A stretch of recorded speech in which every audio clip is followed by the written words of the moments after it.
Bienvenue à ce bulletin d'information sur Monduro Télévision. Mesdames et messieurs, bonsoir. À la tête d'une délégation gouvernementale, le Premier ministre Jean-Michel Sama Lukonde représente la République démocratique du Congo au sommet pour un nouveau pacte financier mondial qui se tient à Paris, capitale de la France.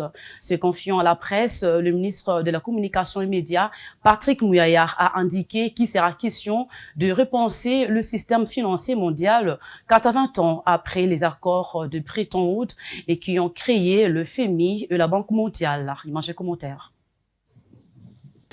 Nous venons d'arriver à Paris pour accompagner le Premier ministre et chef du gouvernement qui représente le président de la République à ces grands sommets sur le nouveau pacte financier mondial initié par le président Macron.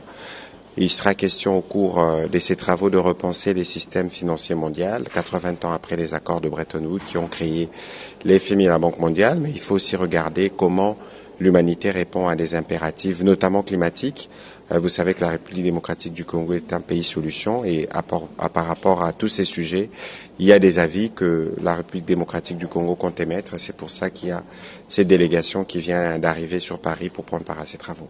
Nous nous positionnons comme pays solution, non pas parce que nous voulons le dire, mais parce que nous avons de ressources qu'il faut. Et vous savez que chaque seconde que les pollueurs polluent, chaque seconde aussi, la République démocratique du Congo s'assure que l'humanité est régulée, notamment à travers ses forêts. Beaucoup de promesses ont été faites ici. On veut voir ces promesses devenir concrètes parce qu'il faut commencer à arrêter cette hémorragie qui touche à notre humanité. Et donc, de ces points de vue, comme sur d'autres sujets, nous avons des avis à émettre. Parlons sécurité à présent. Il ressort du Conseil des ministres provinciaux de la province de Kwango, tenu à Kenge le 20 juin dernier, la mise en place d'une commission de pacification de la province par la tenue d'un dialogue entre le gouvernement provincial et les miliciens Mobondo qui sont bien disposés à exposer leur motivation et leur cahier de charge dans l'unique objectif d'éviter une fois de plus le bain de sang. Image et commentaire.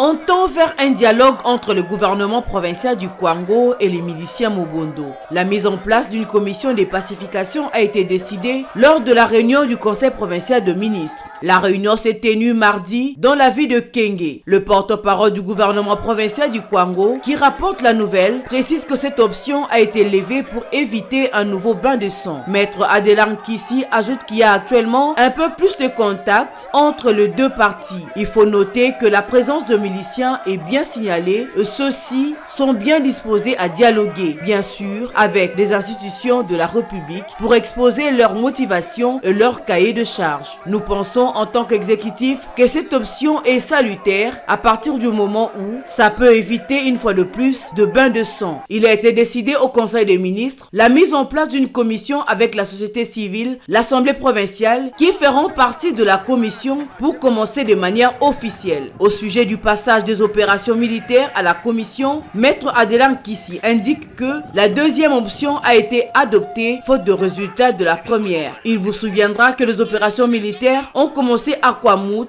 et ont repoussé les Mobondo vers Kwango. Dès que les Mobondo ont été repoussés au Kwango, l'option militaire s'est arrêtée. Quand il y a eu de morts, on nous a envoyé des militaires ici sur la route principale. Nous avons appris qu'à Popo Kabaka, on a envoyé des militaires. Les Mobondo sont à l'intérieur où parfois les militaires ne peuvent pas arriver. Il n'y a pas de fait escompté sur le plan de la gestion de la Res Publica. Il faut passer à l'autre option. Les miliciens Mobondo ont fait leur première incursion au Kwango le 12 mai de l'année en cours. Au moins 34 morts ont été rapportés par les organisations de la société civile locale à la fin du mois de mai et plus de 20 000 déplacés, dont 11 enfants victimes des violences sexuelles commises par ce milicien.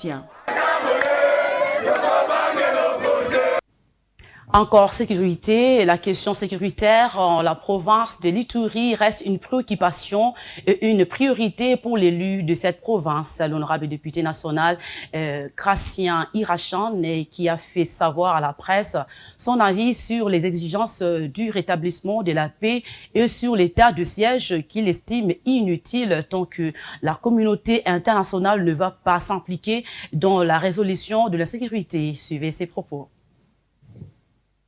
À partir du 1er janvier 2023 au 20 avril 2023, on avait plus de 500 morts dans la province de l'Ituri et il y avait toujours un silence absolu. Alors nous avons fait des manifestations, nous avons remis un mémorandum au secrétaire général des Nations Unies à travers les représentants spéciaux des Nations Unies en République démocratique du Congo pour que les Nations Unies s'impliquent afin que les massacres soient stoppés. Nous avions prévu à date du 22 juin une autre manifestation pour évaluer si nos recommandations aux Nations Unies, si elles étaient prises en compte. Il s'agissait de faire pression sur le gouvernement congolais en fait de s'assumer comme pays pour qu'il y ait intervention au niveau international sur tous les plans et notamment aussi la situation humanitaire qui est désastreuse. Et nous allons donc accompagner le processus tant au niveau national qu'au niveau international tout en état près de la population. Si nous sentons qu'il y a un délaissement, qu'il y a un ralentissement, que ce soit du gouvernement, que ce soit de la communauté internationale, nous pensons que nous allons revenir à la manifestation. C'est la fin de ce bulletin d'information, mesdames et messieurs. Merci à vous d'avoir suivi. Bonne suite du programme sur nos antennes. Au revoir.